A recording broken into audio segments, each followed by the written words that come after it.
Hello, this is the luckiest maths teacher in the world. Thank you so much for tuning into this video in which we will go through the mean or expected value of a random variable. So these two here examples are valid discrete probability distributions. When you're given a probability distribution, the way that you calculate the mean or expected value is you take each value that x can take, multiply it by its probability, do that for all of them, and then add them up. So the expected value or mean, as the name suggests, is the value that we expect to occur. So let's look at this distribution and calculate the expected value. So here, the expected value of x, and I'm using a big X because we're talking about a random variable and they always get capital letters. So the expected value of x is value x can take times its probability plus value that x can take times its probability, plus value that x can take multiplied by its probability. And you can put that straight on your calculator. So putting that on our calculator, we get the number 5. 5 is the expected number, the value that we expect to occur.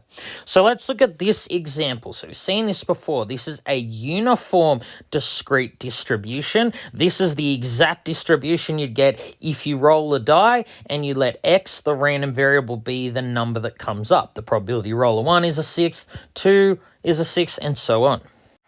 So here, the expected value is the same idea. It'd just be 1 times the 6th plus 2 times the 6th plus 3 times the 6th. Because the probabilities are the same, it's just going to be easier to go like this.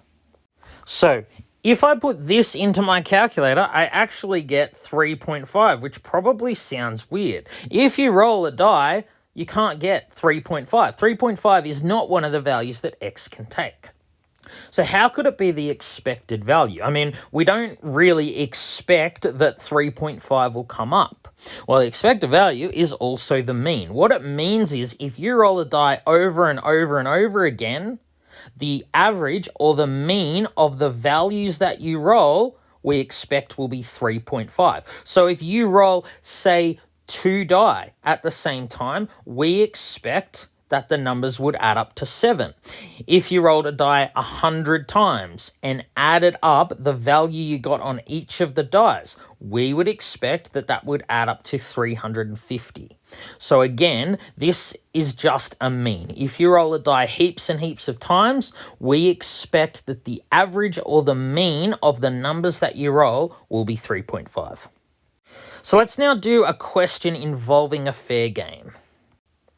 So let's look at this question here. Participant spins this wheel over here, wins the amount shown. How much should the organizer charge so that they win an average of $50 per contestant? Okay, so there's a lot in this question. What we're going to do first is we're going to define our random variable x. So I use a capital letter for x because it's a random variable, and I'm going to let it be the amount the contestant wins because that is the thing that is random here. That's the thing that's left to chance. It's up to chance whether the contestant wins 0, 20, 50, or $100. So what we're going to do now is calculate the amount that we expect each contestant to win, the average amount each contestant will win, and that's, of course, expected value of x. So all we do to find the expected value of x is we take each possibility, 0, 20, 50, 100, multiply by its probability, and then add these up. So either way you want to work it out, this way or this way is fine. You should get the answer $42.50. That's the expected win of each contestant. So again, sort of doesn't make sense. Like the contestant can't actually win $42.50. That's not one of the values that our random variable can take. But again, this is just an average. So we're saying on average, each contestant will win $42.50. So if the person charged $42.50, this would be a fair game because each person, the contestant and the person organizing it, they would have an expected win-loss of 0 if you charge $42.50. But if this organizer wants to make $50 per contestant, well, they're on average going to have to pay $42.50 to each contestant. So if they want to make $50 per person, they're going to need to charge $92.50 to play the game. So that will ensure that on average, they will make $50 per contestant. Of course, if they charge $92.50, this would not be a fair game because each contestant on average would lose $50.